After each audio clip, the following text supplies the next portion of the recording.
ભરૂચના પશ્ચિમ વિસ્તારમાં ડબલ મર્ડરની ઘટનાથી ચકચાર મચી જવા પામે છે। ચોંકાવનારા બનાવમાં આરોપીએ પુત્રવધુ અને તેની માતાની હત્યા કર્યા બાદ જાતે પણ આપઘાતનો પ્રયાસ કરતા સારવાર અર્થે ખસેડવામાં આવ્યો છે।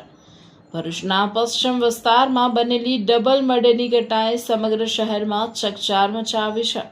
એક જ પરિવાર સાથે સંકળાયેલા 3 લોકો પર તીક્ષ્ણ હથિયાર વડે હુમલો કરવામાં આવ્યો હતો, જેમાં 2 મહિલાઓના મોત થયા છે, જ્યારે આરોપીએ આત્મહત્યાનો પ્રયાસ કરતા તેને ગંભીર હાલતમાં સારવાર માટે ખસેડવામાં આવ્યા છે।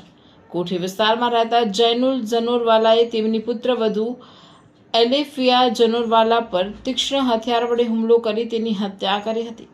ત્યારબાદ આરોપી વોહરવાડ વિસ્તારમાં આવેલ એલિફિયાના માતા પિતાના ઘરે પહોંચ્યો હતો। તે સમયે એલિફિયાની માતા શહેનાઝ નમકવાડા ઘરે એકલી હાજર હતી, જ્યારે તેમના પતિ અબ્દુલ હુસેન નમકવાડા 4 રસ્તા વિસ્તારમાં આવેલી પોતાની દુકાને હતા। આરોપીએ શહેનવાઝ પર પણ જીવલેણ હુમલો કરતા તેમનું ઘટના સ્થળે જ મોત નીપજ્યું હતું। 2 હત્યાઓને અંજામ આપ્યા બાદ જૈનુલ જનોરવાલાએ પોતે આત્મહત્યાનો પ્રયાસ કર્યો હોવાનું સામે આવ્યું છે।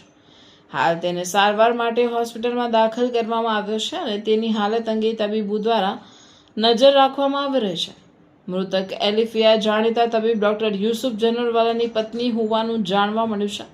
પ્રાથમિક તપાસમાં એલિફિયા અને તેમના સાસરિયાઓ વચ્ચે લાંબા સમયથી પારિવારિક તકરાર ચાલી રહી હોવાનું સામે આવ્યું છે। પોલીસ આ દિશામાં તપાસ આગળ ધપાવી રહી છે અને હત્યાનું ચોક્કસ કારણ જાણવા માટે વિવિધ પાસાઓની તપાસ કરી રહી છે। ઘટનાની જાણ થતાં પોલીસના ઉચ્ચ અધિકારીઓ ઘટના સ્થળે દોડી આવ્યા હતા અને પુરાવા એકત્રિત કરવાની કામગીરી હાથ ધરી હતી। સમગ્ર બનાવ અંગે વધુ તપાસ ચાલુ છે।